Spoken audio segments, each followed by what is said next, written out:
you. And I believe we're developing tools within the Constitution to do so. Some people in this country want to get rid of them, and they're wrong. They're wrong. You can't expect me and people in this government to do what we need to do to protect you and your family if we don't have the tools that we think are necessary to do so. And you said within the law, and yet you admitted that there were these CIA secret facilities.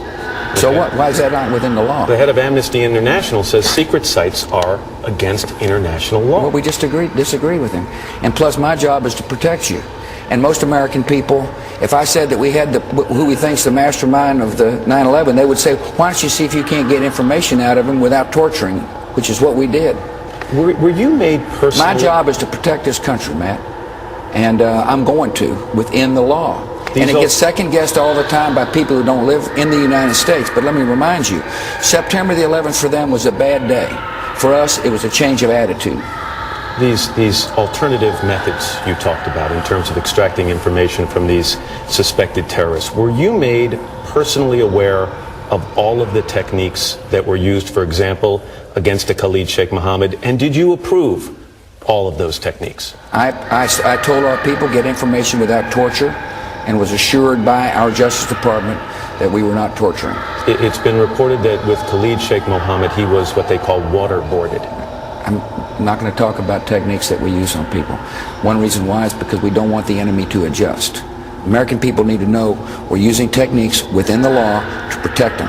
You said to me, how can we be assured you're doing everything it takes to protect the American people? And I'm saying to you, we're listening to Al-Qaeda if they're calling in this country, and some people want to get rid of that program. We had walls that did not allow criminal investigators and intelligence forces to talk to each other. We've eliminated the laws. Let me finish.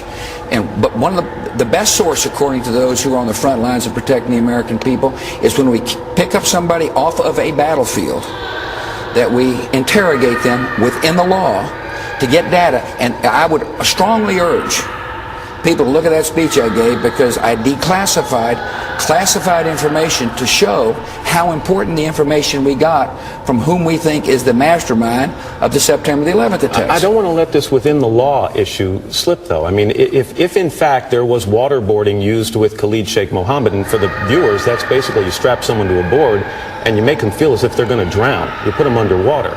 If that was legal and within the law, why couldn't you do it at Guantanamo? Why'd you have to go to a secret location around the world? I'm not going to talk about techniques. And I'm not going to explain to the enemy what we're doing. All I'm telling you is that you've asked me whether or not we're doing things to protect the American people, and I want the American people to know we are doing so. At some point, Mr. President, if techniques, these alternative Matt, techniques are used, I'm not going to ask you to specifically say about them, but if they are used, are you at all concerned that at some point, even if you get results, there's a blurring the lines between ourselves and the people we're trying to protect us against? Matt, I'm just telling you, what this government has done is to take the steps necessary to protect you and your family. You asked me about your family, and you represent a lot of other people. Mm-hmm. And the best information we can get is from people we take off the battlefield, so we can act on it, so we can stop plots before they happen. And whatever we have done is legal. That's what I'm saying. It's in the law. We had lawyers look at it and say, Mr. President, this is lawful. That's all I can tell you. I'm not going to tell you specifically what's done, because I don't want the enemy to adjust. We're at war. This is people that want to come and kill your families. And the best way to protect you is to get information. And I'm confident the American people understand why we've done that. You see, we've acted on information they've given us to prevent attacks. And these are real. This isn't make-believe. These are attacks that were coming to hurt the American people again. That was the president this Friday.